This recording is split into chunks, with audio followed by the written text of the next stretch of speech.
Monsieur Benjamin Netanyahou avec son petit poulain Emmanuel Macron. Waouh, ça c'est extraordinaire. Je m'attendais à cela. Humanité, on ne va plus l'arrêter en France pour crime de guerre, crime contre l'humanité. La CPI a émis un mandat d'arrêt contre Monsieur Benjamin Netanyahou et son ministre, l'ex-ministre de la Défense, Yoav Gallant. La France qui disait vouloir appliquer, n'est-ce pas, ses obligations de la CPI en arrêtant M. Benjamin. L'Angleterre l'a dit, l'Italie l'a dit, le Pays-Bas l'a dit, la Belgique l'a dit et l'Espagne l'a dit. Beaucoup de pays européens ont déclaré qu'ils vont arrêter M. Benjamin. Et donc, ça inquiétait M. Benjamin. Et donc, qu'est-ce qu'il fallait faire? Bon, vous savez, vous connaissez la position de la France avec le Liban. La France est un pays qui est rattaché au Liban. Le Liban est un pays qui est rattaché à la France et le Hezbollah se trouve au Liban. Et depuis le déclenchement des hostilités entre le Hezbollah au Liban et l'Israël, la France était dans une position vraiment difficile. La France ne voulant pas abandonner le Liban, donc la France mettait la pression sur les États-Unis parce que ce sont les États-Unis qui font la guerre contre le Liban. Moi, je ne parle pas de l'Israël. L'Israël, c'est un État des États-Unis. Donc, Emmanuel Macron a fait tout le possible pour que Washington puisse mettre la pression sur M. Benjamin afin qu'il y ait un cessez-le-feu. Donc, c'est parti même de déclarations contre Benjamin, des embargos contre les armes israéliennes, ne vendez plus des armes. Il y a eu même un certain nombre de boycotts ici, où on a demandé à ne plus exposer les armes israéliennes. Je crois bien il y a quelque chose, comment on appelle ça, l'exposition des armes, où on vend même, on dit bon, il ne faut plus exposer cela, les armes israéliennes. Donc, Emmanuel Macron est parti de déclaration en déclaration jusqu'à ce qu'il y ait le mandat d'arrêt international contre M. Benjamin. Je crois que pour Emmanuel Macron, c'était du pain béni. Moi, je savais que tôt ou tard, ils allaient finir par arranger cette situation-là. Hein? Soit un cessez-le-feu contre non-arrestation de M. Benjamin. Vous voyez, moi, je vous dis quoi? Ce sont les mêmes qui sont censés appliquer la loi, qui boycottent, qui piétinent les institutions internationales. Alors, comment voulez-vous que dans un tel contexte, qu'on puisse appliquer un mandat d'arrêt contre Vladimir Poutine? C'est impossible. S'il y a immunité pour M. Benjamin, parce qu'il ne reconnaît pas la Cour pénale internationale, alors comment voulez-vous qu'on puisse arrêter Vladimir Poutine? C'est du rêve. Vous voyez? Donc, le 2 poids 2 mesures, ceux qui sont contents parce qu'on a émis un mandat d'arrêt contre Vladimir Poutine, ce sont eux-mêmes là qui viennent d'accorder immunité pour M. Benjamin et son ministre des Affaires et son ex-ministre de la Défense. Alors, laissez-moi vous donner quelques détails, mesdames et messieurs, c'est très important à comprendre parce que il y a eu beaucoup, n'est-ce pas, beaucoup d'animosité, il y a eu beaucoup de contestations, beaucoup d'associations, beaucoup d'ONG, n'est-ce pas, se sont révoltés contre cette position française. Et partagez la vidéo dans tous les groupes possibles. Abonnez-vous à ma chaîne YouTube Kanté J Visionnaire et activez la cloche de notification. Abonnez-vous aussi sur ma chaîne, ma page Facebook, le Géopolitologue, si ce n'est pas encore fait. Alors, nous allons essayer de lire un peu ce que quelques experts, quelques médias nous disent là-dessus. D'accord? Parce qu'on dit que l'immunité a été échangée avec le cessez-le-feu. Genre, Emmanuel Macron a dit si vous voulez de l'immunité de la France, il faut accepter le cessez-le-feu parce que nous ne voulons pas de guerre, nous ne voulons plus de continuité de guerre au Liban. D'accord? Vous avez fait trop, il faut que ça s'arrête.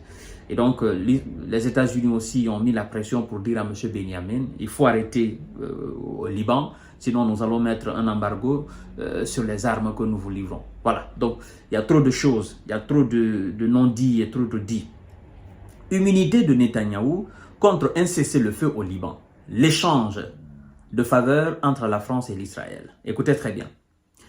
L'immunité évoquée par Paris serait une demande de Benjamin Netanyahou en échange de la signature de l'accord de cessez-le-feu, affirment les quotidiens israéliens Haaretz et Maariv. Donc, ce sont des quotidiens même, des grands quotidiens. En fait, ce sont des des journaux, des très grands journaux israéliens, d'accord, deux des très grands journaux israéliens qui évoquent cela. Ils disent clairement que l'immunité a été échangée contre le cessez-le-feu, pour ne pas que l'Israël continue de bombarder Beyrouth, machin. Voilà. Et donc, on nous dit ceci, petit arrangement entre amis. Ok, le premier ministre israélien Benjamin Netanyahou aurait accepté de signer le cessez-le-feu avec le Hezbollah, marquant l'arrêt temporaire des hostilités au Liban, en échange d'une faveur que Paris n'applique pas le mandat d'arrêt émis par la CPI. Une semaine plus tôt, cette révélation a été faite par deux des plus grands quotidiens israéliens. Ce mercredi 27 novembre, Haaretz et Maariv. Ce sont deux grands quotidiens israéliens qui évoquent cela. Donc des quotidiens très respectés, très lus en Israël. Donc même si de part et d'autre, certains ils vont essayer de démentir, ben, écoutez, ça c'est des choses que ces médias, ces quotidiens ne peuvent pas se permettre de raconter du blabla. Vous comprenez? Donc voilà un peu, mesdames et messieurs.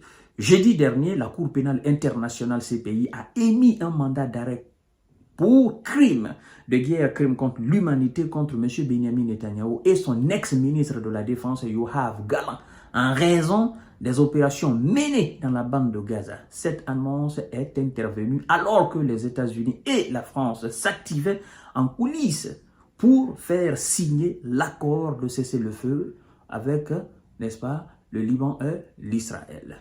Ouais, donc Emmanuel Macron était en quelque sorte à pied d'œuvre pour essayer de trouver un arrangement parce que le Liban en quelque sorte, c'est la France dans le Proche-Orient.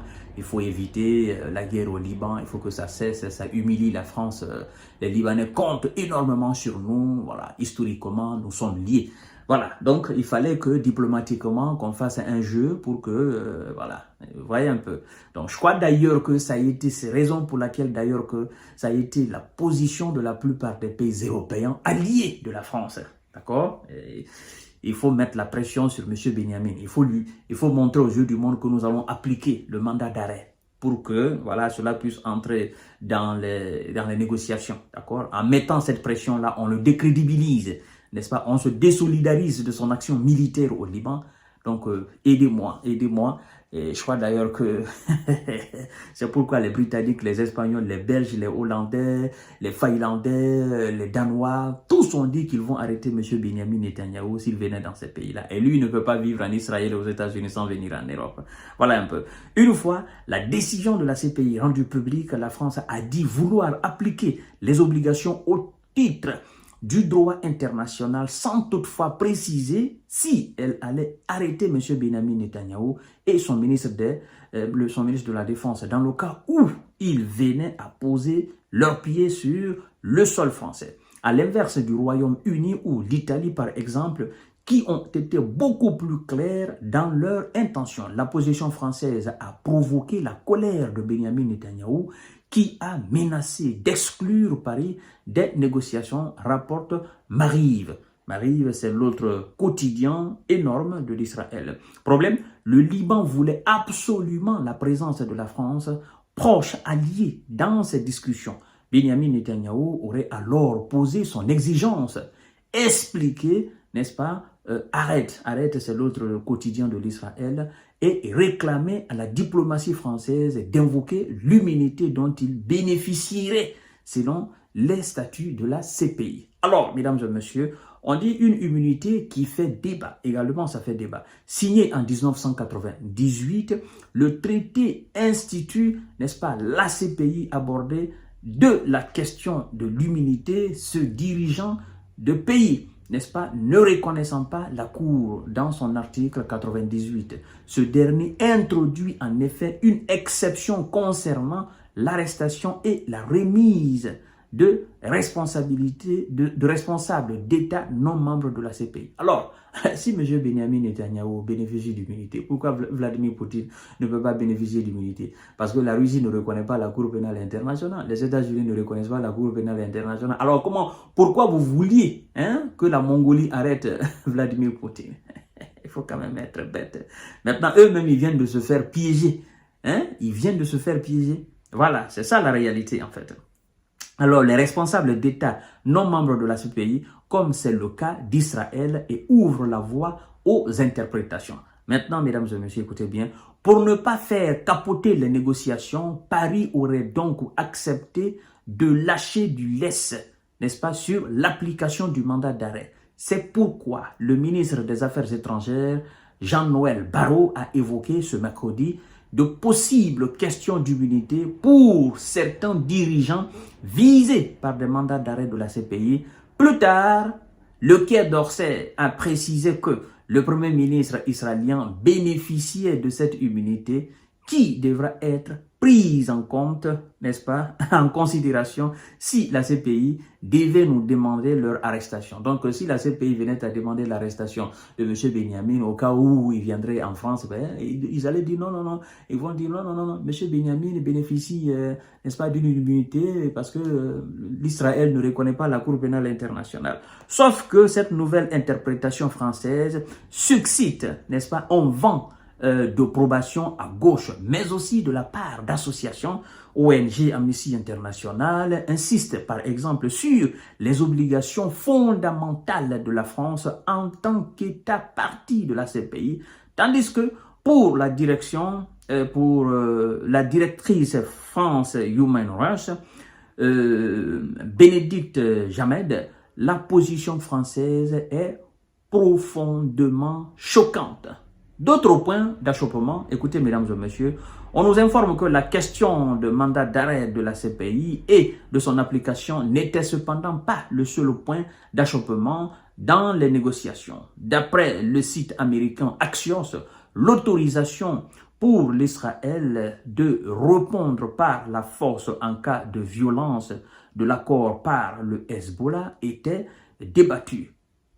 Vous voyez, sur le Conseil de la France, le Liban a jugé cette liberté d'action était inacceptable, mais elle a finalement été adoptée. Toujours d'après Axios, ce changement de pied aurait lieu après une rencontre au G20 entre Emmanuel Macron et le secrétaire d'État américain Anthony Blinken à Rio le 19. Conscient que cette position pouvait mettre fin aux négociations, le chef de l'État français, n'est-ce pas, fait une concession interrogée par Axios. Une source française a néanmoins démenti. Mais les États-Unis ont aussi mis la pression sur Israël, raconte Haaretz. Haaretz, c'est l'autre quotidien de l'Israël, dans un autre article. D'après le journal d'opposition ONI par le gouvernement, puis cité le cabinet du Premier ministre Benjamin Netanyahou, l'administration Biden aurait menacé de mettre un embargo sur les armes si Israël ne signait pas cet accord. Alors, voilà un peu Emmanuel Macron et sa France. En quelques mots, tout ce qu'on vient de dire là, tout le monde sait que le cessez-le-feu a été négocié et le mandat d'arrêt émis contre M. Benyamin lui donnait l'insomnie. Donc, il avait besoin de cette immunité et donc, tout cela est entré dans le cessez-le-feu pour ne pas qu'il continue de bombarder Beyrouth. Voilà, donc c'est un échange. Il n'y a plus de mandat d'arrêt, ça ne sera plus appliqué contre lui en France. Pourquoi vous voulez maintenant qu'on parle de mandat d'arrêt contre Vladimir Poutine? C'est pourquoi d'ailleurs moi je conseille à tous les États africains de sortir complètement de cette histoire de Cour pénale internationale. Nous avons compris, il n'y a plus de Cour pénale internationale, il n'y en a plus. Il n'y en a plus.